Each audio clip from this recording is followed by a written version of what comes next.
Business owners might be feeling the pressure of wanting to put out video content, but not really sure which platform is best for them. So today we're talking about whether you should be on TikTok or on Instagram. Let's get right into it. If you're new here, my name is Liz and I release videos every Tuesday teaching you how you can add video to your business. Make sure that you subscribe so that you never miss any of my future content.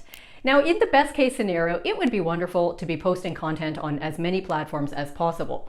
But for solo entrepreneurs or for people who run their businesses mainly by themselves, it would be really hard to show up everywhere because that's a lot of content and it's a lot of time that you have to put behind optimizing all of your platforms. So sometimes I see business owners wanting to pick between Instagram and TikTok, or between Instagram and Facebook, or between any of these different platforms. I do agree that there is a little bit of research and science behind how you determine which platforms you're going to be on. So today we're talking about what might be the reasons that you would pick between either Instagram or TikTok. So before we get into all of the sort of bigger ideas and the bigger picture behind these two platforms, let's quickly go through some of the main differences between these two. Now, TikTok is a video-only format, so that's the only thing that you can post on TikTok. So before you actually start using that platform, you have to start getting comfortable showing up on video. Instagram, on the other hand, allows you to post videos as well as static photos and images or even carousel posts.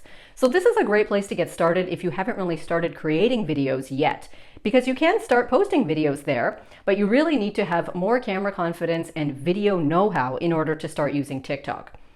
The next thing to keep in mind is that TikTok is highly used by people that fall under Generation Z, which is mainly those folks who were born between the years of 1995 to 2009.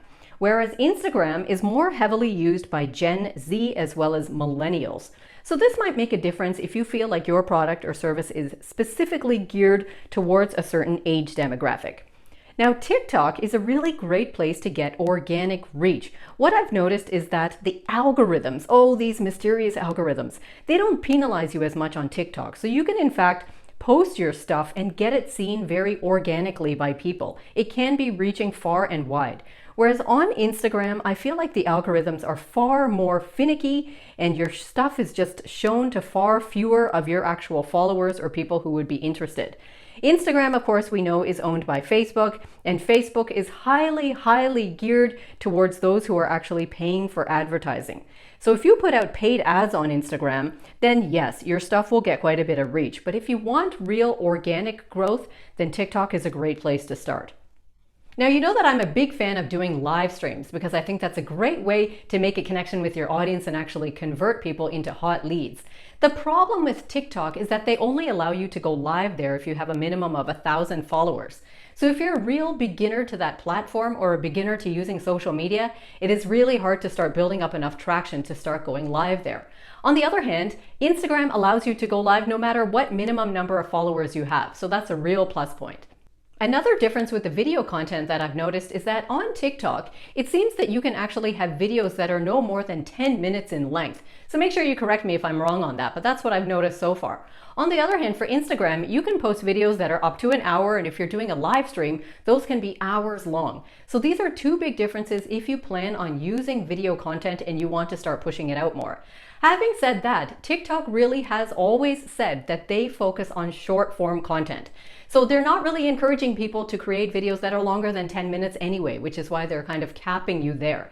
They really believe in this whole concept of short videos that allow the user to binge watch these videos just one after another. Whereas on Instagram, of course, if somebody watches a 1-hour live stream that you've posted, then they probably will not stick around long enough to watch another video after that. So that's a bit of a difference as well.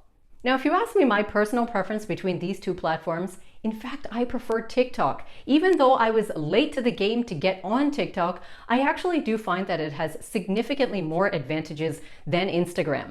TikTok is a platform where you can get seen faster than you can on Instagram because TikTok does not try to bury you with its algorithms. It does allow your content to get out there, which is what we want as a business owner in particular. Not only that, but I've noticed that TikTok's audiences are far more in tune to checking out and showing loyalty to the accounts that they like. Whereas on Instagram, it seems like everyone is following everything. People might be following you or not following you, but not engaging, sometimes engaging. It's far more finicky for a variety of different reasons. Whereas the TikTok audiences, I notice, have quite a bit more loyalty if they actually like your stuff. Not only that, but the editing features in TikTok are so much better than the editing features in Instagram. Instagram's features are very, very finicky, and to be able to create a reel or to do anything extra with the video that you are creating, you really have to play around with all of those settings. Whereas on TikTok, it's quite a bit more streamlined and you can do more with it. Having said that, Instagram is the perfect platform for you if you are new to video content or if you are new to using social media for business, because you are allowed to post different types of content all over Instagram. So then you can just get used to the whole process of creating content, being consistent with it, knowing how to optimize it, and start to build an audience. It is a great place for that.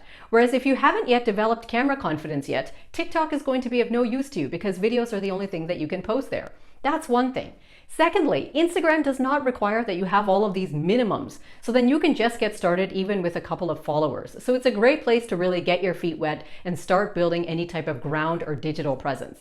Now, just another point of interest in case you have an audience or client base that is around the world. We know that TikTok is widely used and popular across North America and Europe, but it is banned in India. So if you are counting on an Indian client base, then consider the fact that Instagram is the platform of choice there. Now we're interrupting this video so that I can remind you to subscribe to this channel. I think you should do that first. Not only that, but if you want to get started with video sooner rather than later, then make sure that you grab the free resource that I've listed below. Just click on the link in the description and I will send it to you right away. Now back to our video. Now, sometimes when I tell people that Generation Z are the highest users of TikTok, they say, well, Liz, my product is not really suited for them, so why do I have to care? In fact, you do have to care about this, and this is why.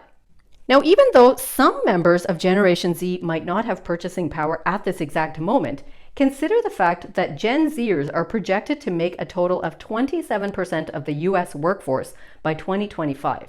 Not only that, but over 70% of Gen Z, they influence their families' purchasing decisions on so many different household items and on food. So we can't just forget about that population. Now, as I've mentioned in so many different webinars and masterclasses, every single platform is always going to care about the demographic that makes up its highest user base. So for TikTok, Generation Z is definitely it. So this is one of the reasons that you do have to keep that stat in mind. But irrespective of which platform you choose, remember that it depends on whether you are a real beginner or whether you have some intermediate knowledge. No matter which place you decide to put out your content, you should be trying to optimize it and putting aside sufficient time during your week to create content that is suited for that platform and for the audiences that are there. Now, if you like this video, I hope that you will give it a like and share it off with one of your friends. Don't forget to subscribe because every single week I bring you a new video teaching you how you can add video to your business. So until next time, take care.